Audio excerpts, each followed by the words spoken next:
What if Thor was the god of mischief and Loki was the god of goodness and they had a battle for the kingdom? You are in the only place where you can find the answer to this question. This is the impossible universe. Odin, king of Asgard, is at the end of his life, and Asgarda must choose a new king. He faces two candidates, Thor and Loki. Thor was more devious, more clever, and more deceitful. He was also the god of lightning. He seemed to be a warm-blooded good guy until people trusted him. Then he betrayed them and loved to set traps. He was also known as the god of evil. Loki, on the other hand, was brave, warlike, and honest. Unlike his brother, he loved to do good, could not deceive people, and fought for their well-being. Odin had to make a choice between these two sons. Odin chose Loki as the new king with a great ceremony in Asgard. Thor thought he should be king. Everything was going smoothly in Asgard until Odin's death. After Odin's death, Thor's desire for kingship would come alive, and he would wage war against Loki. Fueled by an insatiable hunger for power, Thor began his dark plans soon after Odin's death. He manipulated Asgardian nobles and soldiers, whispering lies about Loki's ability to lead. Using his cunning mind, Thor planted seeds of doubt in the hearts of the Asgardians and presented himself as the true heir who would bring prosperity. Thor's deceptions knew no bounds. He framed Loki for crimes he did not commit, spread false stories of Loki's weakness, and even sabotaged the peace Loki had worked so hard to preserve. The lightning bolts he used to intimidate those who remained loyal to Loki became more and more frightening.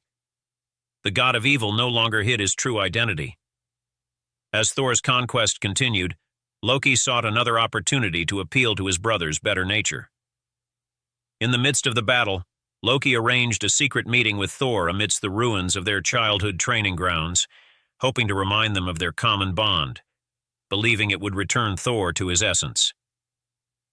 "Thor," Loki began, his voice filled with sorrow, "you are my brother. I do not want to fight you. I never have. Asgard deserves peace, and its people need their king to protect them, not destroy them. Let us end this senseless war without further casualties. Together we can rebuild what has been lost." Thor, however, saw Loki's plea as a sign of weakness. To him, Asgard was supposed to have only one king. He rejected his brother's words with a cold stare. "Peace? Is that what you call surrender, Loki? You want me to share power with you who stole my throne? No, brother, I will not fall for your lies." Despite Loki's optimistic and sincere intentions, Thor's paranoia and pride blinded him. He rejected any idea of peace and saw Loki's overtures as a plot to undermine his rule. With his growing hatred of Loki and his desperation to solidify his claim to the throne, Thor's brutality escalated. He unleashed devastating storms upon the villages of Asgard, sparing neither civilians nor warriors. Entire communities were uprooted as Thor's lightning struck indiscriminately, leaving destruction in its wake. In the depths of the universe, Thor searched for the most feared being in existence, Thanos, the Mad Titan, the commander-in-chief of evil. In the wasteland of a dying world, he traveled to where Thanos waited, his gaze unyielding and his presence overwhelming.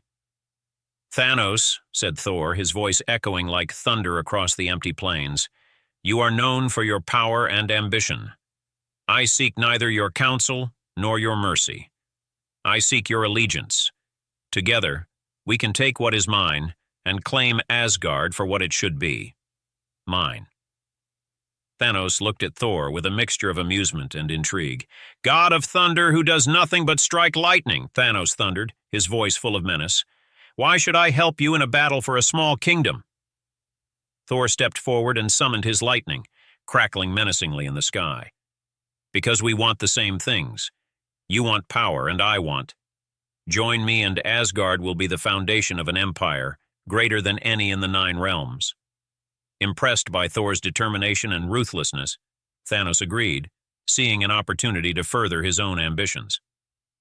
With the Mad Titan's army at his side, Thor's path to victory was solidified, but it destroyed the little good that still lived within him. Thor's alliance with Thanos deepened, and together they devised new plans to neutralize Loki's powers. They attacked the sacred places of Asgard and destroyed the temples that symbolized hope and strength for their people. Thor believed that by breaking the souls of his enemies, he could rule unquestioningly. Ever strong and resilient, Loki refused to despair, no matter how much damage he suffered. Even as he watched Thor descend into tyranny, he continued to lead the remaining Asgardians with unwavering courage. For his people, Loki became a symbol of hope in the darkest of times. They began to see hope in Loki, not in the destroyed temples, but in his heart. He mourned the loss of his brother Thor, whom he had once loved but who was now consumed by his own darkness. Thor had no intention of stopping. He wanted to become the new ruler of Asgard as soon as possible, so he and Thanos hatched a new and devastating plan. Led by Thor, Thanos unleashed his army on Asgard. Thor declared Loki a weak and worthless king and declared war on the Asgard he was born, raised, trained, and fought for, burning villages and destroying the centuries-old ruins of Asgard. Thor, once one of Asgard's mighty great protectors, was now Asgard's greatest threat. Loki, despite his bravery, held out for a long time against the combined forces of Thor and Thanos, but he could not stand against this power. Still, he fought valiantly and led the Asgardians who remained loyal to him in their defense. After a devastating battle, Thor and Thanos were victorious. Asgard was in ruins. All that was left of Asgard now were broken walls and ruined houses. Thor seized the throne. There was no society left to rule, and no Asgard to restore order. Loki, seeing the suffering of his people, decided that Asgard was not just a place, but wherever the people of Asgard lived was Asgard, and he took the surviving Asgardians to Earth, where they could rebuild their lives.